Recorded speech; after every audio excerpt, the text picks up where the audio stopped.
Hello, everybody. Today is Tuesday, January 28th. I'm Catherine Milleron, and this is Make It Make Sense. I want to start off by just asking, how's everybody feeling? I know that this has been some rough days, very rough days for all of us. And myself, I've been feeling just a bit overwhelmed lately. I was thinking about how different that my life has been since Donald Trump was inaugurated. It really has been different. I am really, really determined to get as much information out there as I can. I'm very, very concerned about everything that's happening, and it really does hit me in my heart. And I'm very passionate about fighting against this regime and fighting for our freedom, fighting for our democracy, because I was raised to be a very patriotic person and I've always loved this country. Is it perfect? No, not by any means, but I've always loved it. And I just feel very passionate about continuing the fight. So it's been a little rough because it's constantly on my mind. And then I get up every day, I check all of my sources. I go to the news sources that I guess you could say that I prefer, because there's so much that's not being reported in mainstream media. So you have to kind of dig to find what you're looking for as far as what I call real news. And so I do that every day. People send me things too. So and then if I go on to TikTok, anything that I hear on there, if they don't cite a source, then I have to go and research it to see if what they're saying is legitimate. So you got to be careful with that. And I'll just give you an example. This morning, somebody had posted a video, and what it looked like ICE going into a classroom with guns and children scared. Well, they were high school kids, but still children, but they were scared and put their hands up. And he only showed a snip of the video. And then I went to his page and he had a link to his YouTube, because he said he had posted it on his YouTube as well.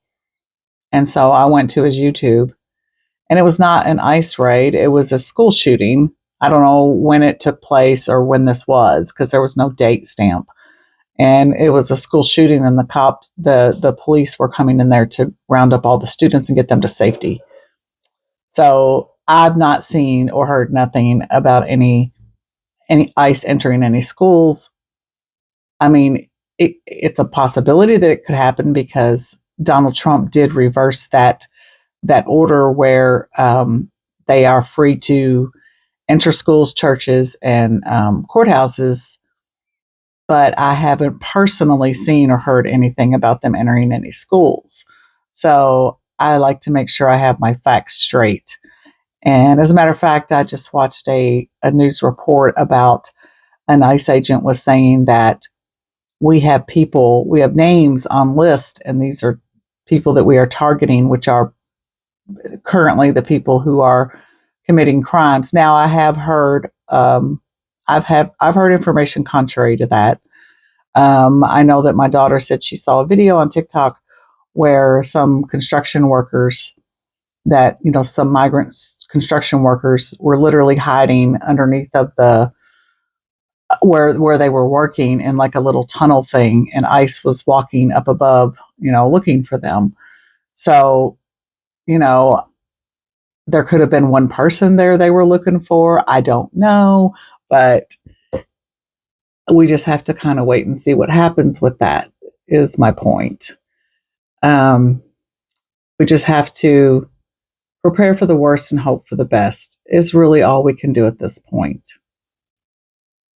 And another thing that I want to talk about is that the information that we've been being fed leads us to this impression that over half of the country is with Trump and wanted all of this and are all white supremacist, racist people.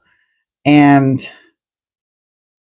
I just need you all to know that there are more of us than there are of them. And the numbers that came out in the election, the final numbers, they tell a different story. And I have an article here, so I'm just going to read this article and then I'll discuss it a bit and then we can wrap up for today. But unless something else crazy comes in. And by the way, that report from Canada that was coming out today, I watched the whole entire video, and there were some findings apparently in there, but the basic synopsis at the end was that this was referring to Canada, not the entire world or any other countries, but they were basically saying that there were no, I can't remember what they called them, traitors in the parliament.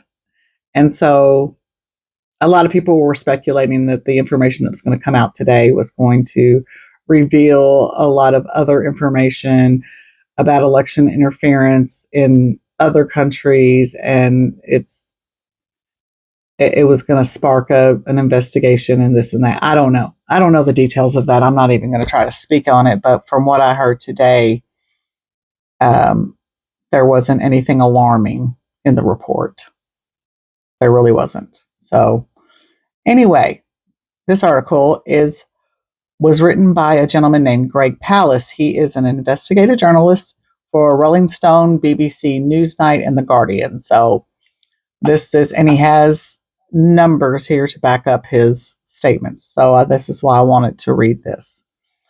The title of the article is Trump Lost, Voter Suppression Won. Here are the numbers. Trump lost. That is, if illegal voters were allowed to vote, if all legal voters, sorry, that's a big difference right there. If all legal voters were allowed to vote. If all legal ballots were counted, Trump would have lost the states of Wisconsin, Michigan, Pennsylvania, and Georgia. Vice President Kamala Harris would have won the presidency with 286 electoral votes. And if not for the mass purge of voters of color, if not for the mass disqualification of provincial and mail-in ballots, if not for the new mass vigilante challenges in swing states, Harris would have gained at least another 3,565,000 votes, topping Trump's official popular vote tally by 1.2 million. Stay with me and I'll give you the means, methods, and most important, the key calculations. But if you're expecting a sexy story about Elon Musk messing with vote counting software from outer space, I love that. Sorry, you won't get that here. As in Bush versus Gore in 2000 and in too many other miscarriages of democracy, this election was determined by good old vote suppression. See, I just think it's funny that he mentioned the Bush versus Gore election. I had said over and over that time that election was stolen from Al Gore, and I don't know if other people even believe that, but I was very like, something ain't right about this. And that was back in 2000. But anyway. Okay. So it says the election was determined by good old vote suppression. The polite term for the use of shafting people of color out of their ballot. We used to call it Jim Crow. This guy tells the truth. I like it. I like he's a little sarcastic. Here are the key numbers. 4,776,706 voters were wrongly purged from voter rolls, according to the U.S. Elections Assistance Commission data. By August of 2024, for the first time since 1946, self-proclaimed vigilante voter fraud hunters challenged the rights of 317,886 voters.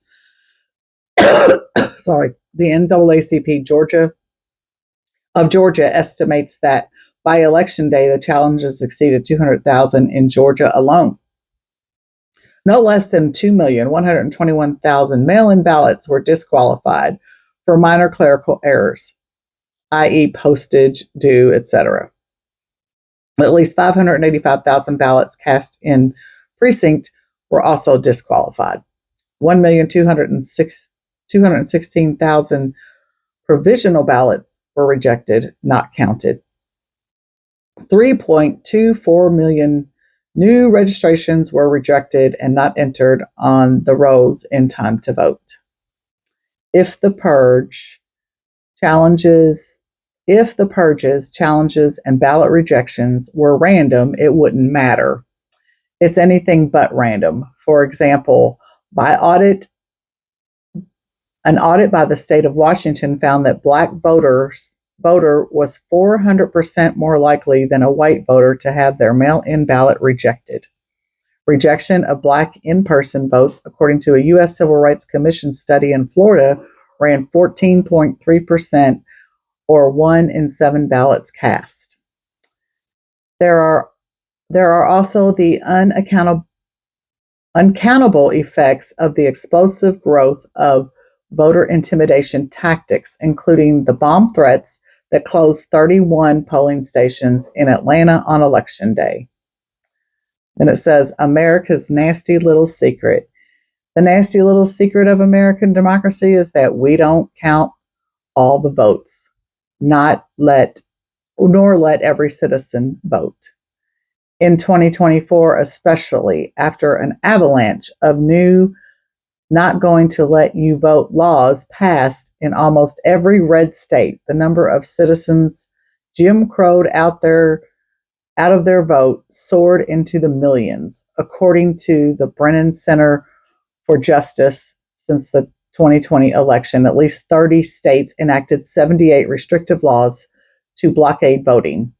The race-targeted laws ran the gamut of shuttering drop boxes in the black majority cities to, for the first time, allowing non-government self-appointed vote fraud vigilantes to challenge voters by the hundreds of thousands. Throughout election seasons, the New York Times and NPR and establishment media write stories and editorials decrying vote suppression tactics, from new ID requirements to new restrictions on mail-in voting, but notably the mainstream media never, not once, will say that these ugly racist attacks on voters change the outcome of an election. Question: if these vote suppression laws, notorious example, Georgia SB 202, I'll have to look that up. I've been looking up, I've never spent more time looking up bills. I like to understand what each law that's being passed or each executive order that's being written, what it means. Okay. Had no effect on election outcomes, then why did GOP legislators fight so hard to pass these laws? The answer is clear on the Brennan Center's map of the states that passed restrictive laws. It's pretty much Trump's victory map. And so it has a list, or it has a map of states here, and it's every state except for just a very few. Yeah, it's most of the country here. Okay, so then it says, America goes postal. Let's look at just one voter suppression operation in action. In 2020, during the pandemic, America went postal. More than 43% of us voted by mail. But it wasn't easy. Harris County, Texas, home of Houston, tried to mail out ballots during the COVID epidemic on the grounds that voters shouldn't die waiting in lines at polling stations. But then the state's Republican Attorney General, Ken Paxton, stopped the life-saving measure. Why wouldn't this GOP official let Houstonians vote safely? Maybe it's because Houston has the largest number of black voters in any city in America. Indeed, on Steve Bannon's podcast, Paxton proudly stated, had we not done that, stopped Houston from sending out ballots, Donald Trump would have lost the election in Texas. Before the 2024 election, prompted by Trump's evidence free attack on mail in ballots, is inherently fraudulent. 22 states, according to the Brennan Center, imposed 38 new restrictions on the ability to vote absentee that were not in place in 2020. Likely to most affect or already have disproportionately affected voters of color. You're shocked, right? Texas requirement to add ID numbers to an absentee ballot caused the rejection rate to jump from 1% to 12%. So here's the question we need to ask. If restrictions on mail-in balloting swung Texas to Trump, how did all these new restrictions affect the outcome of the vote in other states? In 2020, an NPR study found the mail-in ballot rejection rate hit 13.8% during the Democratic primaries, a loss of 1 in 7 ballots. Take Georgia, where the Palace Investigative Fund spent months on the ground investigations. And then they have a picture of a Georgia voter, career military officer, Pentagon advisor, Major Gamaliel Turner. I probably said his name wrong. Sorry. Demonstrating for young voters how to fill out an absentee ballot, emphasizing that it must be mailed promptly. He did 7 days before the deadline, but we only recently learned that Georgia officials disqualified his ballot as received too late. Yeah. In 2008, even before the majority of Democrats began voting by mail, when absentee balloting was much rarer, the federal government reported 488,136 mail-in ballots were rejected, almost all on I don't know how to say the word. An MIT study rejected the mail-in ballots at 2.9%. This is the low end of MIT's estimate of mail-in ballots tossed out. Charles Stewart, distinguished professor of political science, author of the report, notes that in-ballot requests have never received nor returned could raise the total mail-in ballot loss rate to 21%. For 2024, that would total 14.1 million ballots effectively vanished from the count. The failure to return ballot was exacerbated in this election by the steep cut in ballot drop boxes, a method favored by urban voters. Black voters in Atlanta used ballot drop boxes extensively because they feared, with good reason, relying on the post office. In response to Republican Governor of Georgia Brian Kemp signed SB 202, which slashed the number of drop boxes by 75% only in Black majority counties and locked them away at night. These moves slashed mail-in and drop box balloting used by the majority of Democrats in 2020 by nearly 90% in the 2024 race. Even deemed on-time ballots still faced rejection. Marietta, Georgia, first-time voter Andrian Consonnery Jr. told me his mail-in ballot was rejected because his signature supposedly didn't match that on his registration. I need an add. Consoni is Black. In effect, Consoni was accused of forgery, a federal crime, not by the FBI, but by the self-appointed amateur sleuths. The challenge to the mail-in ballots part of a right-wing campaign has gone viral. So there is more on here to read, but I just wanted to mainly bring this up for the simple fact that I want everyone to know that numbers don't lie. Math is finite. So, we can at least have some, comfort in knowing that there are more of us than there are of them. I am not going to go into anything about whether or not something is being done about this situation or whether or not, you know, I mean, in my opinion, if you look at the numbers, Kamala Harris is the rightful president. I mean, so a lot of people have said that, and, supposedly there is something being done behind the scenes. I don't know if it is or not. I have no idea. So I'm not going to even try to say anything on that or speculate on it. If we get some real information about it, then I'll be happy to pass it along.